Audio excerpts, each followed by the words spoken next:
이 고린도 교회 문제가 크게 두 가지가 있었다고 그랬어요. 부활의 문제 중에서 뭐냐면 하나는 이 부활이 예수를 믿으면서도 부활이 없다 이렇게 생각한 사람이 있었고, 또 어떤 사람은 부활이 있기는 있는데 정작 자기 자신 속에서는 부활이 있다고 한다면 부활이 어떻게 되어지고 정말 부활에 대해서 의구심을 갖는 거예요.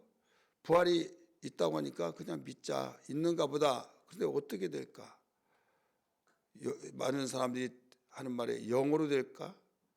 아니면 내가 육체 부활이 될까? 이런 마음들. 그렇기 때문에 이단들이 생길 때 자기 이성으로 도저히 이해가 되지 않으니까 영적 부활이다, 영적 부활이다. 이 육체는 흙으로 썩어서 없어지기 때문에 이제 우리 영혼이 부활돼서 지금 우리 성령이 보이지 않는 것처럼 부활돼서 생활하고 있다. 이런 식으로 생각하고 있다 이거죠. 그래서 안상홍 하나님의 교회는 신천지도 마찬가지고 이 부활이 이미 부활됐다는 거죠. 부활돼서 예수님이 다시 이 세상에 오셨다. 이미 오셔서 또 다시 뭐 오느냐 이거죠.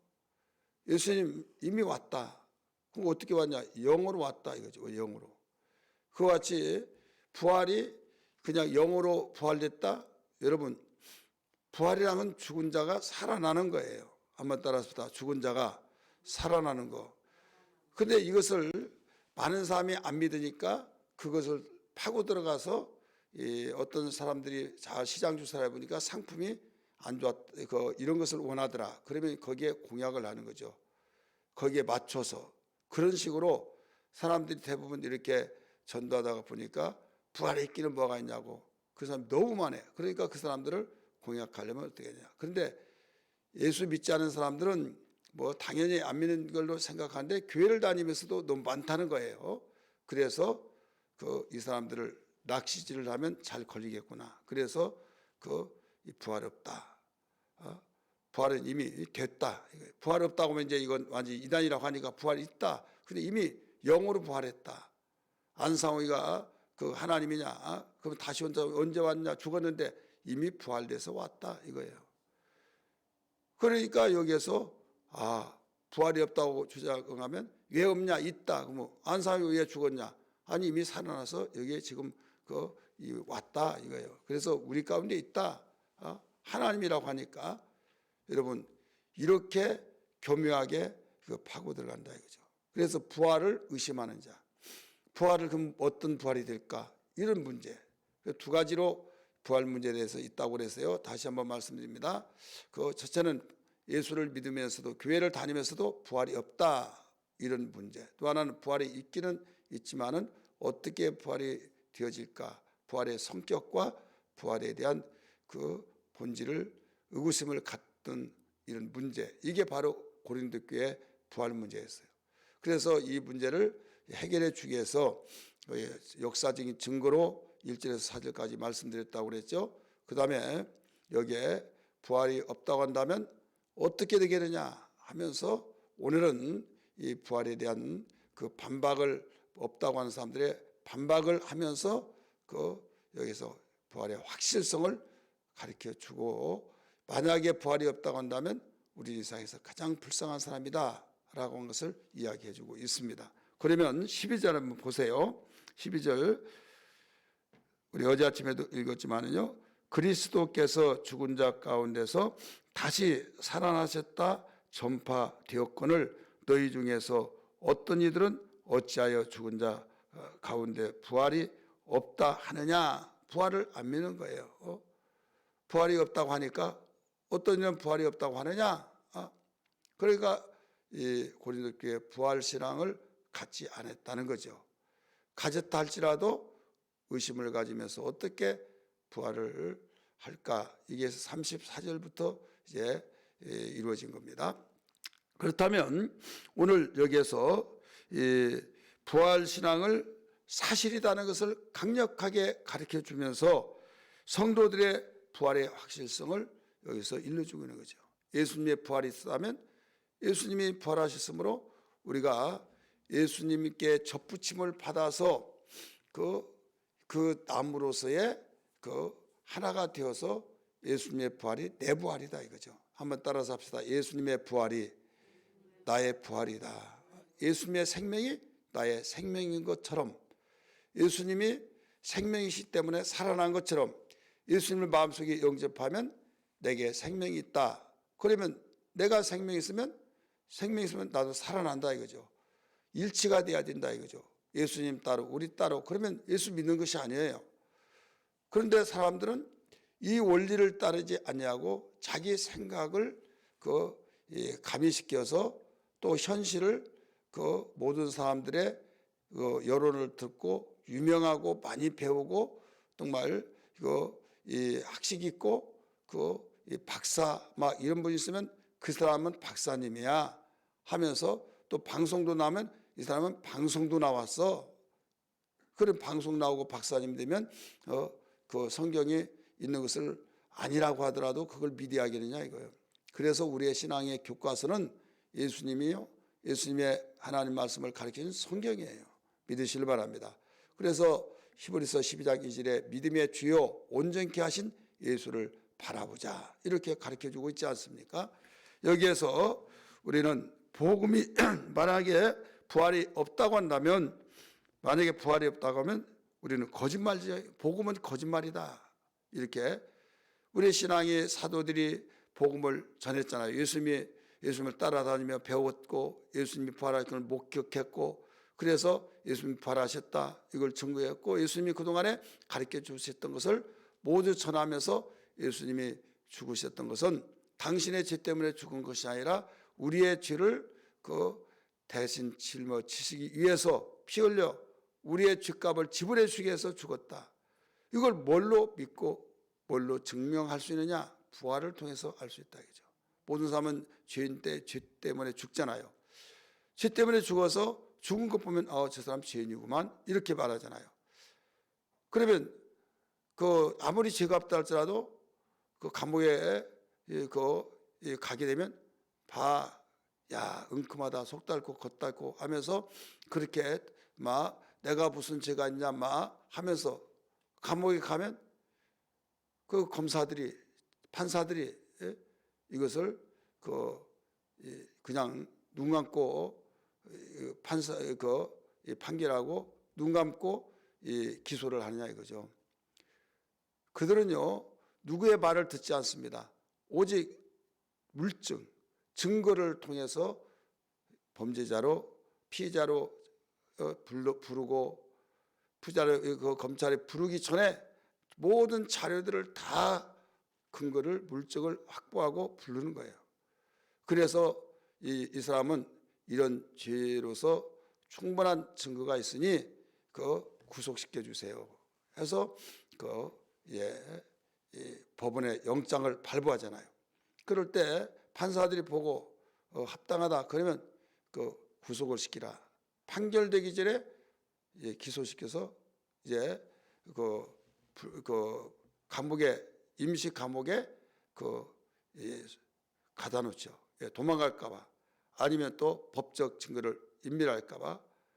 그래가지고 이제 정식 판사가 판결을 해서 이제는 완전히 구속이 돼서 몇 년 하면 거기에 들어가는 거죠.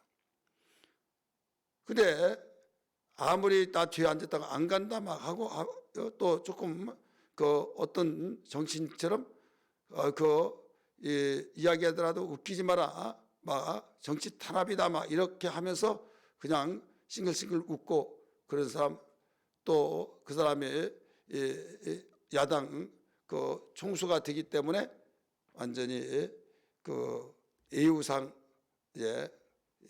구속 영장을 청구하지 않고 기소만 시키죠. 그래서 나중에 법정에 곧바로 판결을 해달라고 올리면 판사가 이제 판결 내리잖아요. 정치 탄압이다. 혹은 이 사람은 없는 죄를 만들어서 검찰이 확실히 지금 대통령이 됐잖아요. 검찰총장이. 그러니까 그 수하들의 말을 듣고 바로 이렇게 되었다. 막 그렇게 주장을 하고 있지만은 나중에 판사들이 완전히 구속을 시킨다면 그 완전히 판결을 내린다면 뭐라고 할까요?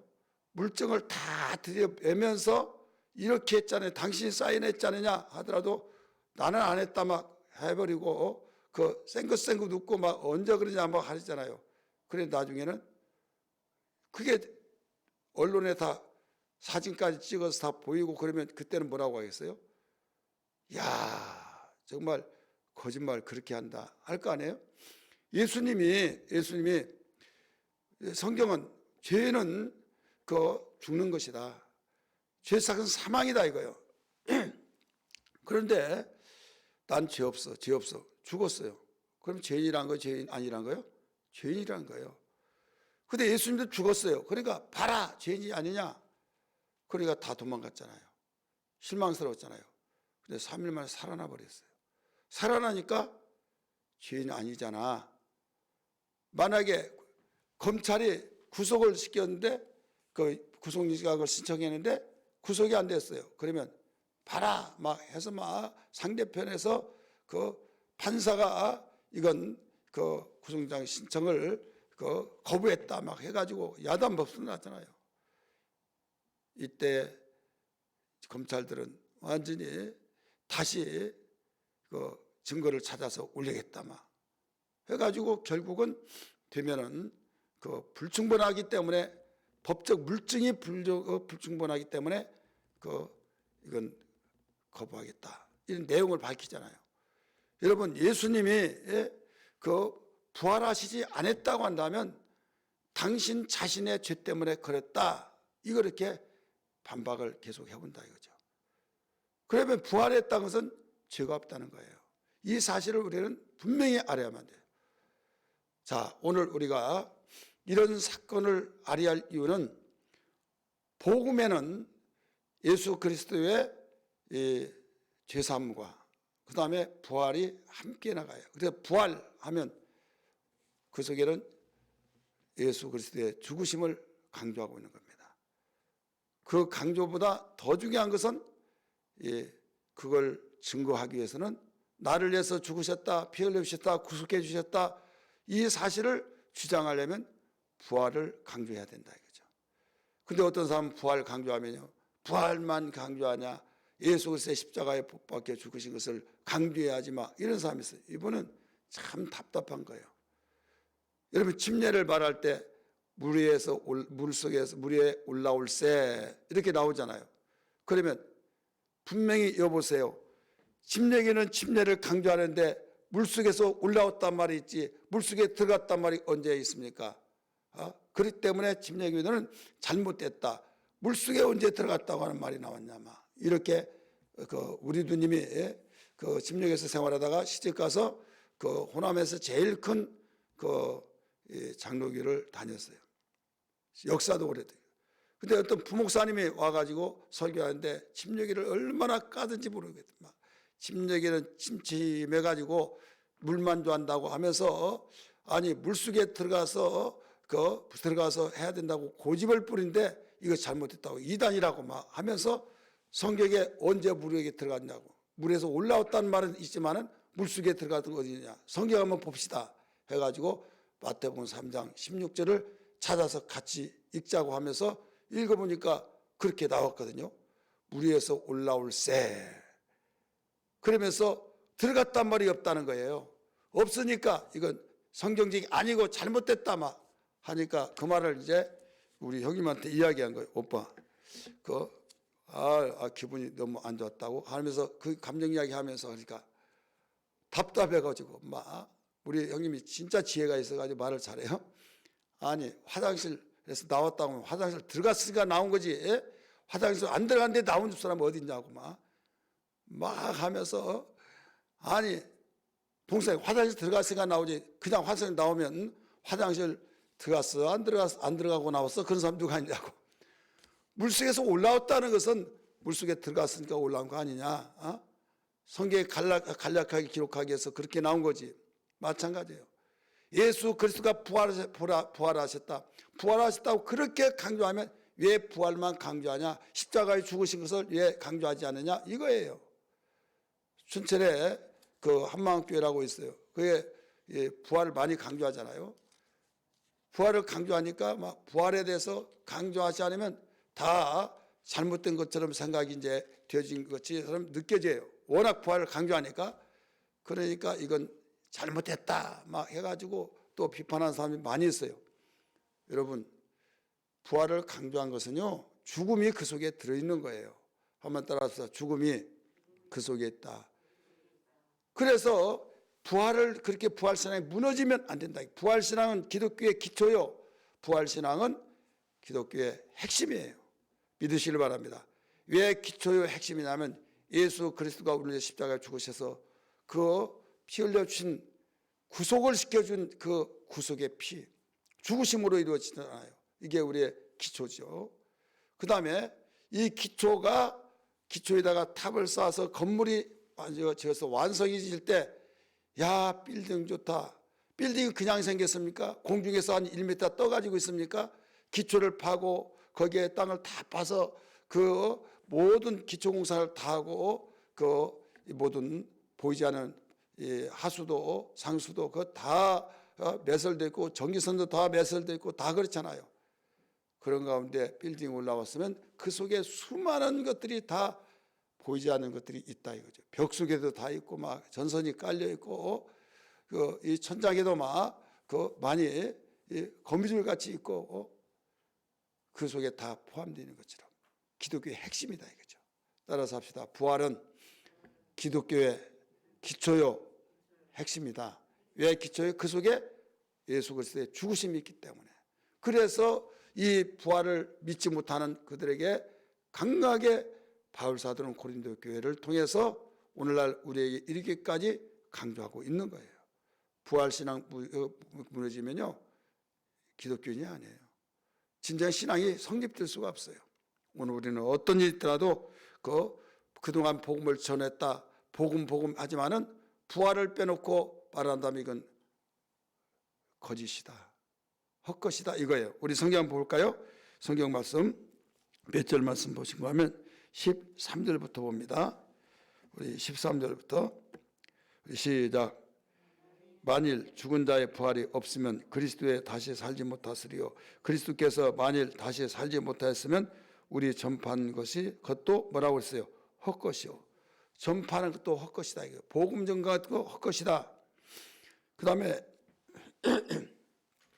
또 우리가 하나님의 거짓 증인으로 발견되리라. 우리가 하나님의 그리스도를 다시 하나님이 그리스도를 다시 살리셨다고 증거하였는데 만일 죽은 자가 다시 사는 것이 없으면 하나님이 그리스도를 살리지 아니했다 이 말이다 이거죠. 예수님이 부활하지 않았다고 한다면 심지어는 우리가 지금도 죄 가운데 있다는 거죠. 한번 따라서 합시다. 예수님이 살아나지 않았다면, 예수님이 생명이 아니라기 때문에 예수님이 부활하지 아니하므로 예수님 자신도 생명이 없다는 증거고 예수 믿는 우리들도 생명이 없다는 것이다. 여기에 그렇게 나오고 있잖아요. 우리 15절부터 읽습니다. 시작. 또 우리가 하나님의 거짓 증인으로 발견되리니 우리가 하나님이 그리스도를 다시 살리셨다고 증거했습니다. 만일 죽은 자가 다시 사는 것이 없으면 하나님이 그리스도를 다시 살리시지 아니하였으리라. 만일 죽은 자가 다시 사는 것이 없으면 그리스도도 다시 사신 것이 없었을 터요. 그리스도께서 다시 사신 것이 없으면 너희 믿음도 헛되고 너희가 여전히 뭐라고 그랬어요? 죄 가운데 있을 것이요. 사는 것이 없으면 예수님이 당신 죄 때문에 죽었구나. 그러니까 우리도 죄에서 죄의 해결을 보지 못했기 때문에 죄 가운데 그대로 있다 이거예요. 근데 먼저 예수님 믿으면 구원받는다고 했던 사람들이 예수님이 부활이 없다고 한다면 그 사람도 헛것이라는 거죠. 18절 말씀 보세요. 만일 18절이네. 또한 그리스도 안에서 잠자는 자도 망하였으리. 그리스도 안에서 잠자는 자는 예수 믿고 죽은 사람들을 말하고 있어요. 그 사람도 망한 사람이다 이거죠. 예. 예수님 부활이 없다고 한다면 만약에 오실 예수를 믿고 죽었는데 예수님이 오셨는데 부활이 없었다. 그러면 그 사람 망한다 이거죠. 오실 예수는 오실 예수를 믿고 죽은 자들이 구약 성도들이잖아요. 그래서 우리는 이와 같이 그들에게도 구원이 있다고 하는 것은 부활까지 약속하시기 때문입니다. 그럼 결론적으로 우리 19절 말씀 보세요. 만일 그리스도 안에서 우리가 바라는 것이 다만 이 세상뿐이면 모든 사람 가운데서 우리가 더욱 불쌍한 자녀라. 참으로 가장 불쌍한 사람이라는 거예요. 이 세상뿐이라고 한다면, 우리 적용시켜서 비춰본다고 한다면, 우리는 예수 믿으면서도 내가 부활을 믿는다고 하면서도 이 세상뿐이라고 생각하여서 만문주의로서 나 돈 벌어야 된다. 돈 벌어야 된다. 돈 있어야 사람 대우받고 돈 있어야 우리가 출세하고 돈 있어야만 나는 행복이 이루어진다 하면서 하나님의 행복으로 행복해지려고 하지 않고 천국 소망으로 살지 않냐고 돈을 축적하고 명예를 축적하고 세상에 인기 좋은 것을 바라고 하나님에 대해서는 그냥 건성으로 왔다 갔다 한다면 이 사람은요 부활신앙이 없는 거예요. 우리 스스로 한번 진단해 봐요. 예수님 부활 나 믿어 추상적으로 믿고 내가 부활이 있다고 한다면 정말 그렇게 할 수 있느냐 이거죠. 내가 부활돼서 다시 살아나서 내가 육체로 심은 것을 그대로 30배, 6배, 100배로 결실을 나에게 주어지는 영광이 주어질 텐데 일하지 않고 거두려고 하는 사람은 없잖아요. 내가 일을 하고 적금을 들고 내가 정말로 근면 전략에서 모았을 때 이렇게 불어나고 이자가 붙고 내가 그래서 몇 년 안에는 집을 사고 이게 있지 일을 하지 않고 오늘 벌어서 오늘 다 먹고 해쳐버린다고 한다면 여러분 뭐가 남겠어요? 아무것도 없죠. 우리는 부활이 있다는 것을 믿고 정말 열심히 충성하고 봉사하고 또 헌신하고 주를 위해서 살고 그렇기 때문에 부활은 우리에게 소망이 될 수밖에 없는 거예요. 할렐루야. 아무리 세상에 어려운 환경에 있다 할지라도 부활이 있기 때문에 위로를 받는 것입니다. 그런데 만약에 부활이 없다고 한다면 이 세상에서 가장 불쌍하다 이거죠. 그동안에 모두 헛수고했고 다 허탈하게 얼마나 허탈하겠느냐. 참으로 가장 불쌍한 사람이다 말씀했어요.